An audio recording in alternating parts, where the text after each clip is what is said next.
Bismillahirrahmanirrahim. Assalamualaikum warahmatullahi wabarakatuh. Welcome back to Maya Sofa channel. Konten-konten di channel ini seputar dunia pendidikan, tips-tips dan motivasi dalam hidup. Saya Maya Sofa SPD MPD, calon guru penggerak angkatan keempat dari Kabupaten Ciamis dengan pengajar praktik Bapak Tantan Sutandi SSI MPD dan fasilitator Ibu Ninik Hartati SPD MPD. Setelah saya selesai mempelajari modul 1.4 tentang budaya positif, saya selaku CGP diharuskan melaksanakan aksi nyata tentang budaya positif di lingkungan sekolah. Setelah melaksanakan aksi nyata tersebut, saya diharuskan untuk menyampaikan kembali apa yang sudah saya ketahui dan saya praktekkan kepada kepala sekolah dan juga guru-guru yang lain di lingkungan sekolah saya.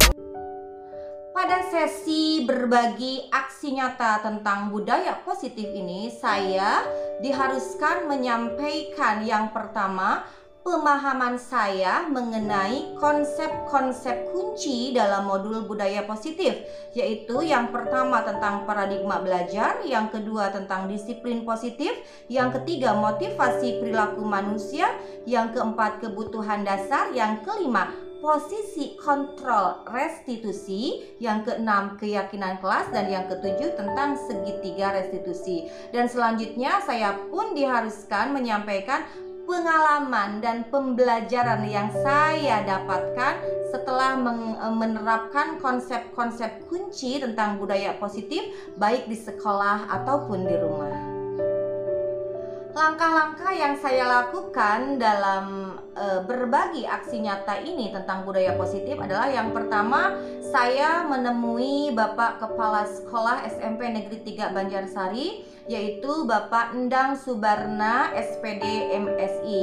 Di sana saya menyampaikan maksud dan tujuan saya dan juga saya memohon izin kepada Bapak Kepala Sekolah untuk mengadakan sharing atau forum berbagi dengan guru-guru yang lainnya tentang budaya positif. Assalamualaikum. Waalaikumsalam. Ya, silakan. Ya. Aduh, gimana Bu? Mangga. Maaf Pak mengganggu waktunya. Ini alhamdulillah kan hari kemarin itu kita modul 1 itu sudah berakhir dan kita melakukan aksi nyata dan kita sudah mencoba melaksanakan aksi nyata tentang budaya positif dengan anak-anak.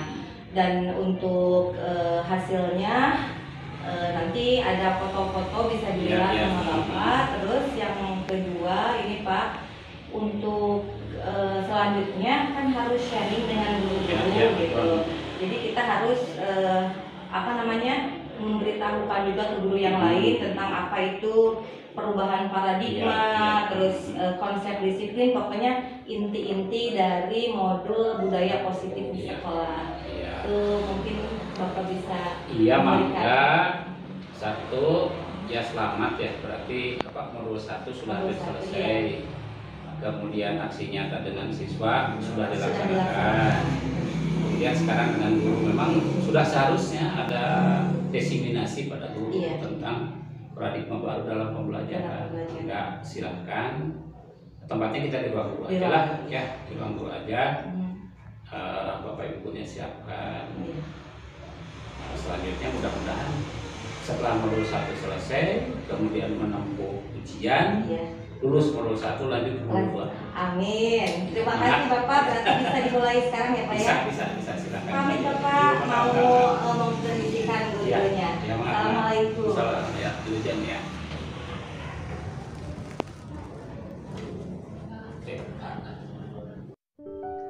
Langkah yang kedua, setelah mendapatkan izin dari Bapak Kepala Sekolah dan guru-guru sudah berkumpul, di sana saya sharing dengan guru-guru tentang konsep-konsep kunci budaya sekolah. Inilah cuplikannya. Bismillahirrahmanirrahim. Assalamualaikum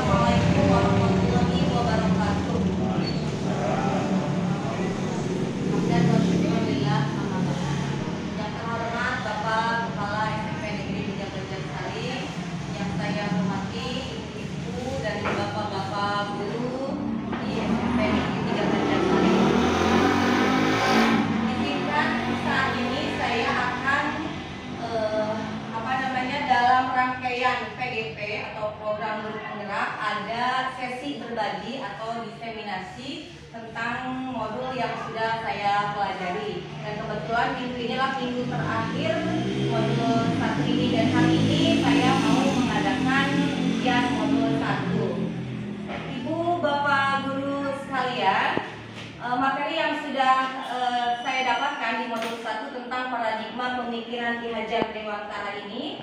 Yang pertama, pemikiran Ki Hajar Dewantara menyatakan bahwa murid dan guru itu tak ubahnya petani dan tanamannya, seperti itu.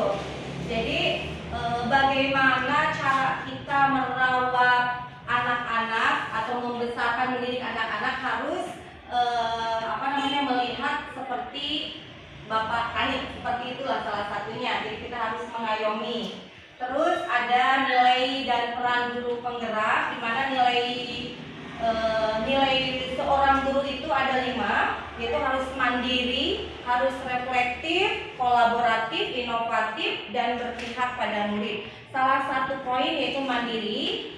Jadi guru itu harus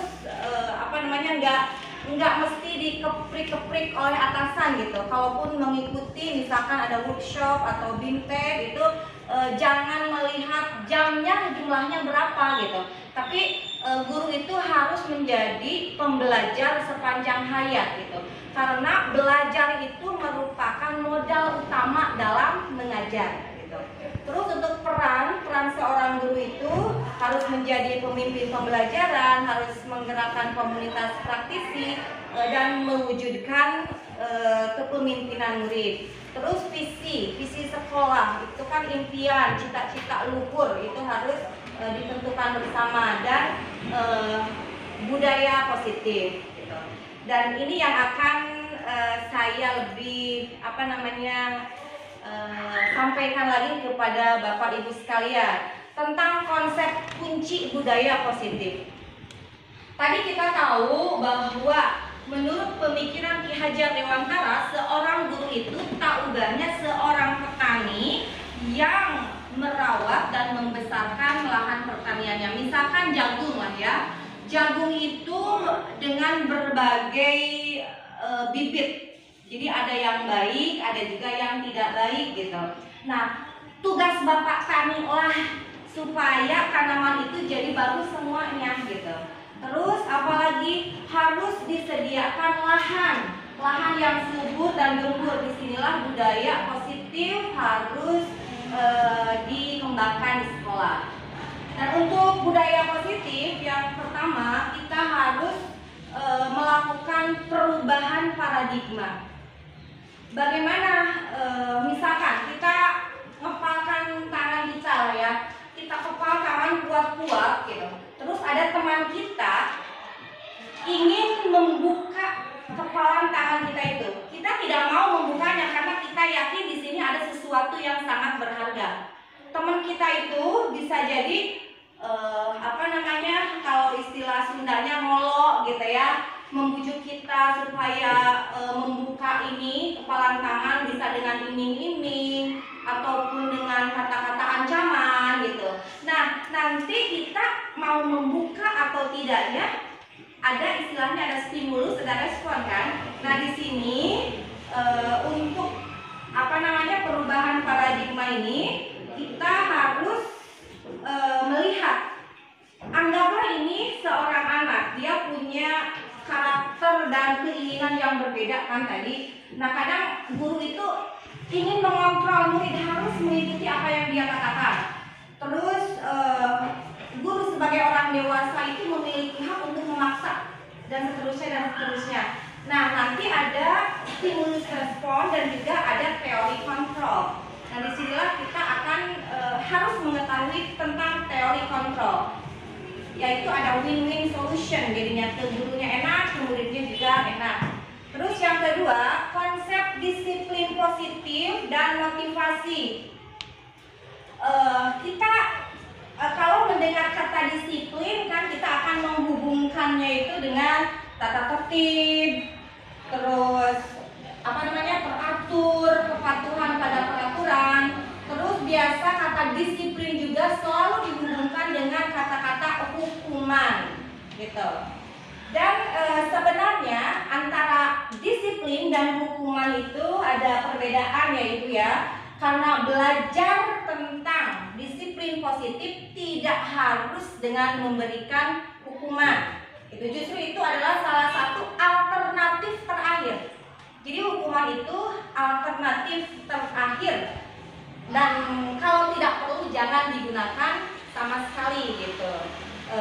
Jadi di sini Ki Hajar Dewantara mengajak kita merdeka dalam segala, tapi bukan berarti merdeka itu tanpa aturan, bukan. Jadi untuk mencapai kemerdekaan dalam konsep konteks pendidikan KHD, untuk mendisiplinkan murid itu salah satunya itu harus disiplin yang kuat, disiplin dari kesadaran dirinya sendiri. Nah, bagaimana kita memunculkan disiplin buat anak-anak didik kita, tapi bukan dengan hukuman dan unsur paksaan. Nah, kita harus tahu ada konsekuensi, ada hukuman. Taruhlah misalkan ada seorang anak yang datang terlambat ketika mengikuti pelajaran PJOK, dia terlambat 10 menit ketika harus berlari di lapangan. Akhirnya guru olahraga menyuruh dia untuk berlari sendirian. Nah, kita harus tahu bahwa itu konsekuensi karena pelajaran itu. Beda lagi kalau misalkan anak terlambat dan harus menghormati bendera selama 1 jam, itu kan hukuman seperti itu. Nah, terus bagaimana tadi kita untuk mendisiplinkan anak supaya sadar sendiri? Disinilah dibutuhkan keyakinan kelas, gitu. Kan di sekolah itu selalu ada peraturan ya, peraturan yang dibuat baku dan harus ada kata-kata peraturan dibuat untuk apa? Dilanggar. Ya, peraturan dibuat untuk dilanggar. Kebanyakan kan seperti itu. Kenapa? Karena cenderung peraturan itu kaku gitu ya. Jadi kesannya itu ada peraturan, ada hukuman. Nah, di sini tugas kita selaku guru di awal pertemuan ketika masuk tahun ajaran baru, kita tuh harus memberitahukan kepada siswa-siswa kita gitu tentang peraturan di sekolah ini dengan menggunakan keyakinan kelas atau keyakinan sekolah. Contohnya gini, ya. Mengapa di peraturan di sekolah kita harus memakai helm ketika kalian mengendarai kendaraan roda 2? Jadi harus ditanyakan, jangan misalkan kita ada peraturan ketika anak datang ke sekolah memakai helm, pakai motor harus menggunakan helm. Kan itu cenderung ngaku. Nah, kita harus sampaikan ke anak apa nilainya, keyakinan apa yang kalian peroleh dari sana. Bisa jadi mereka menjawab safety gitu ya, keamanan. Nah, nilai itu harus mereka harus tertanam dalam diri. Oh iya, berarti harus pakai terus misalkan yang sekarang sedang digembar-gemborkan oleh pemerintah ya, tentang 5M, salah satunya memakai masker. Anak harus memakai masker. Nah, kita harus meyakinkan ke anak-anak apa sih nilai kenapa kita harus pakai masker. Kira-kira apa yang pada ini ya kita harus memakai masker, kenapa? Membebas dari virus-virus. Nah, bisa salah satunya itu. Jadi mereka tuh harus paham. Oh iya, ada peraturan, aku harus seperti ini. Itu ada peraturan lagi, kita harus datang tepat waktu. Nah, mereka tuh harus meyakini dan nilainya itu apa gitu. Jadi keyakinan kelas atau keyakinan sekolah itu harus kita harus kita sampaikan dulu ke anak-anak gitu supaya tidak ada dusta di antara kita gitu. Jangan duduk jreng ditempel peraturan tapi anak-anak nggak paham maksudnya apa gitu. Nah, kita pun ibu bapak guru semuanya harus paham kebutuhan dasar setiap orang. Jadi untuk kita bukan hanya murid kan, untuk kebutuhan itu kan ada 5 ya. Kebutuhan yang pertama itu survival atau bertahan hidup. Terus belonging. Anak itu kadang butuh cinta dan kasih sayang. Terus dia ingin penguasaan atau power. Terus ingin kebebasan atau freedom. Ingin juga kesenangan atau fun. Misalkan seperti ini. Misalkan ya, Nenden buru-buru pergi ke sekolah. Ketika sampai di gerbang sekolah, dia sadar bahwa dia memakai sepatu sepatu berwarna putih gitu. Padahal aturannya itu di sekolah harus pakai sepatu hitam, nah seperti itu. Nah, terus yang petugas piket itu menghukum lah istilahnya, bahwa Nenden itu harus apa ya, melepas sepatunya dan tidak memakai sepatunya seharian gitu. Nah di sana kan Nenden itu apa ya, protes dan sebagainya, dia ungkapkan unek-uneknya. Nah di sana kita harus tahu kebutuhan si Nenden itu apa. Bisa jadi dia apa tuh, rusuh itu apa ya, buru-buru ke sekolah karena dia kesiangan. Itu bisa jadi orang tuanya sudah pada berangkat ke tempat kerja, dia nggak ada yang membangunkan, berarti dia kurang kasih sayang dari orang tuanya. Nah banyak hal seperti itu, jadi kita harus paham kebutuhan dasar manusia gitu. Nah seperti itu.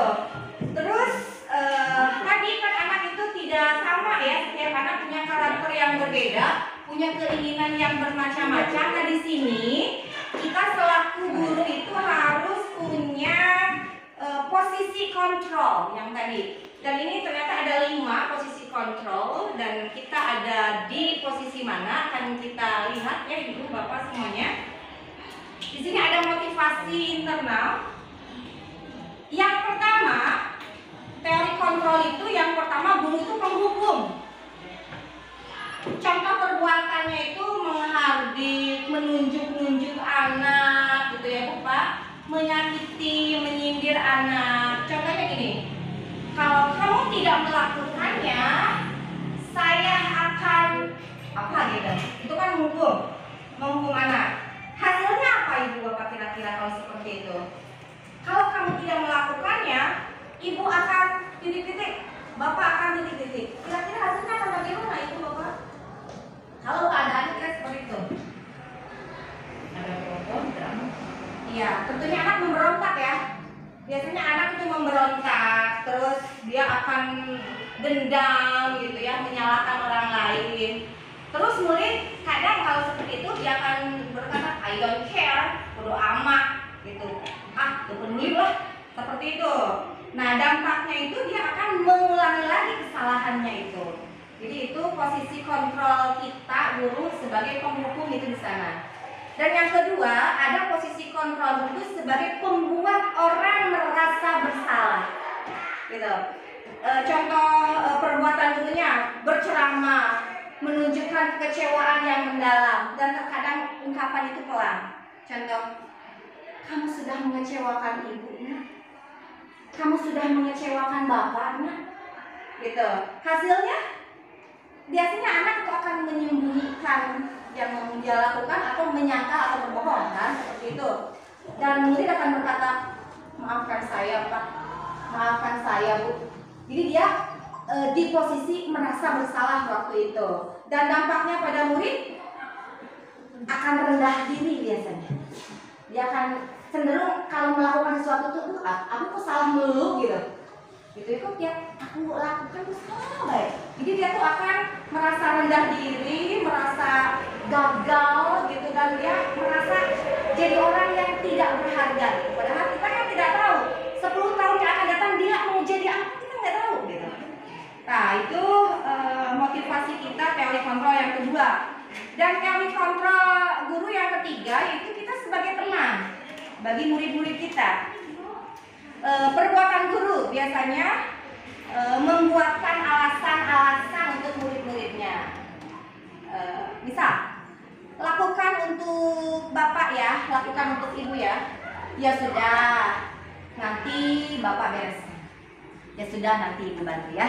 Nah itu sebagai teman. Hasilnya di sini ada ketergantungan. Ayah Pak Denny, iyalah tenang, cek Pak Denny oke, bagaimana gitu. Ada Bu Dina ini, ada Bu ini, ada Bu ini. Pokoknya anak itu akan merasa ketergantungan. Waduh, kumaha dia. Itu posisi kita sebagai teman. Ada kepramukaan DP, ada PKS, ya ada Lamben, ada PKS. Mereka itu tergantung pada guru gitu. Ketika guru tidak ngomong apa-apa, kayak dia zero ide gitu. Nihil ide itu nggak ada. Kenapa? Karena itu merasa ketergantungan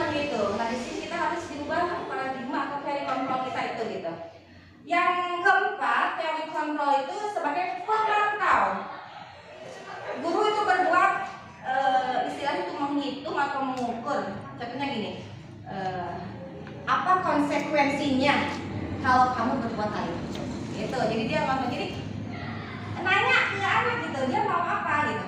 Terus peraturannya tahu nggak? Kalian udah tahu kan visi, karena waktu itu sudah ya aku sampaikan visi. Anak-anak harus tahu, misalkan yang udah harus tahu kan visinya itu apa, misinya kamu itu apa. Nah di sini oke, kalian tahu kan visi OSIS itu apa. Nah gitu. Terus apa yang terjadi sekarang? Jadi intinya sebagai pemantau.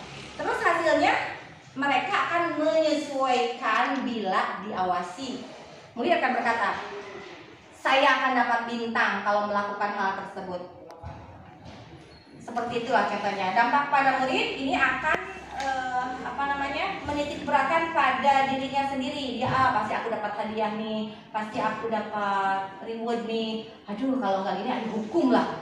Itu ada rasa seperti itu. Dan yang terakhir kontrol diri, dan ini harusnya dimiliki oleh semua guru. Ya, susah-susah gampang sebenarnya. Dan ini yang paling puncak, guru itu harus menjadi manajer. Kok kayak perusahaan aja ya, manajer? Ya kenapa? Karena kita mengurus jiwa-jiwa anak gitu kan. Yang akan kita atur itu bukan seperti yang di perusahaan-perusahaan yang benda, tapi kita mengatur, mengelola jiwa-jiwa. Guru akan berbuat dengan mengajukan pertanyaan, sharing. Jadi mirip-mirip sebenarnya antara teman, pemantau, sama manajer. Kita akan bertanya kepada anak, apa yang kita yakini?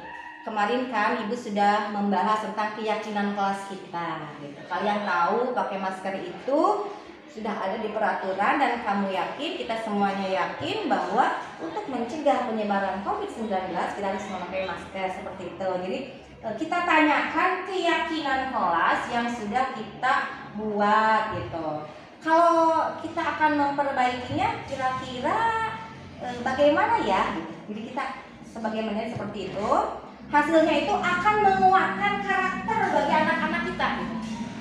Dia tidak merasa dihukum, dia tidak merasa bersalah, dia tidak ketergantungan, dia tidak menyesuaikan bila diawasi, tapi dia akan, karakternya itu akan kuat gitu. Oh iya, aku harus seperti ini nih. Oh iya betul kata bapak ibu guru saya, aku harus begini. Nah murid akan berkata, bagaimana ya caranya supaya saya bisa mengubah kebiasaan ini? Bagaimana ya caranya supaya saya asalnya males jadi rajin? Bagaimana asalnya saya bete kalau belajar lebih bahagia? Nah jadi mereka akan mencari solusinya sendiri dengan kesadarannya sendiri. Dampak pada murid, mereka akan mengevaluasi bagaimana menjadi diri dia supaya lebih baik gitu. Jadi tidak cenderung menyalahkan teman-temannya atau menyalahkan siapa. Dia akan selalu introspeksi diri dulu dan bisa melakukan yang terbaik untuk kehidupannya gitu. Terus ibu bapak guru yang terakhir tentang segitiga restitusi gitu. Kalau di matematika ada yang segitiga restitusi, ada segitiga samakan. Nah, segitiga restitusi itu contohnya ini yang dilakukan oleh Ibu Marita ya, biasanya di BP kan memanggil anak, ya ini kita lakukan restitusi. Restitusi itu bukan anak menebus kesalahan, namun untuk belajar dari kesalahan kan, seperti itu ya dia.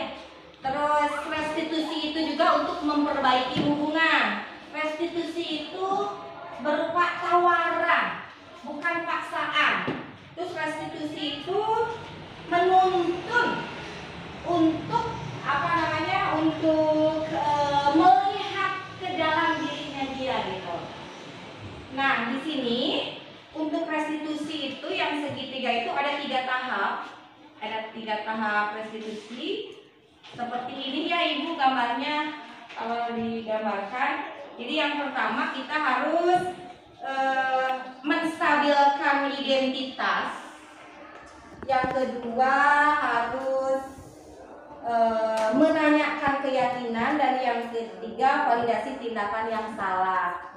Jadi misalkan kita ngomong ke anak, setiap orang pasti pernah melakukan kesalahan. Ya, kamu bukan satu-satunya yang pernah melakukan kesalahan. ibu juga sama manusia biasa yang tidak luput dari kesalahan. Jadi kita sampaikan ke anak untuk menstabilkan identitas supaya dia tidak langsung merasa dijudge, dihakimi gitu ya. Jadi kita sampaikan terlebih dahulu seperti itu. Terus kamu ingin menjadi orang seperti apa, nak? Tanyakan pada dia. Keyakinan kelas yang telah disepakati itu bagaimana? Bukankah kalian harus saling menghargai sesama? Nah, itu untuk menanyakan keyakinan yang sudah disepakati. Baru validasi tindakan yang salah. Kita bisa menanyakan, kamu pasti punya alasan yang kuat kenapa kamu melakukan hal tersebut. Coba ibu atau bapak ingin tahu kenapa kamu melakukan hal tersebut.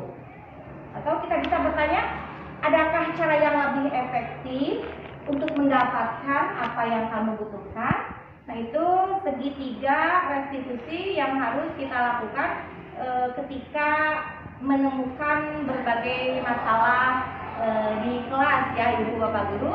Dan itu yang dipelajari di modul 1 sudah selesai. Jadi ada di modul 1 itu ada 4 sub bahasan tadi, yaitu tentang pemikiran Ki Hajar Dewantara bahwa tugas kita itu menuntun murid gitu. Dan yang kedua tentang nilai dan peran guru itu seperti apa. Kita harus benar-benar sadar nilai dan peran kita itu apa, terus visi ke depan kita jadi guru itu apa. Dan yang terakhir, kita harus membiasakan budaya positif di sekolah sehingga akhirnya nanti belajar merdeka dan merdeka belajar itu bisa terlaksana dengan baik. Hanya itu ibu bapak yang bisa saya sampaikan di diseminasi kali ini atau sesi berbagi kali ini. Mudah-mudahan ada manfaatnya dan sekolah kita tercinta ini bisa lebih maju lagi dan bisa menjadikan anak-anak didik kita itu sukses di masa yang akan datang. Amin ya rabbal alamin. Terima kasih atas perhatiannya.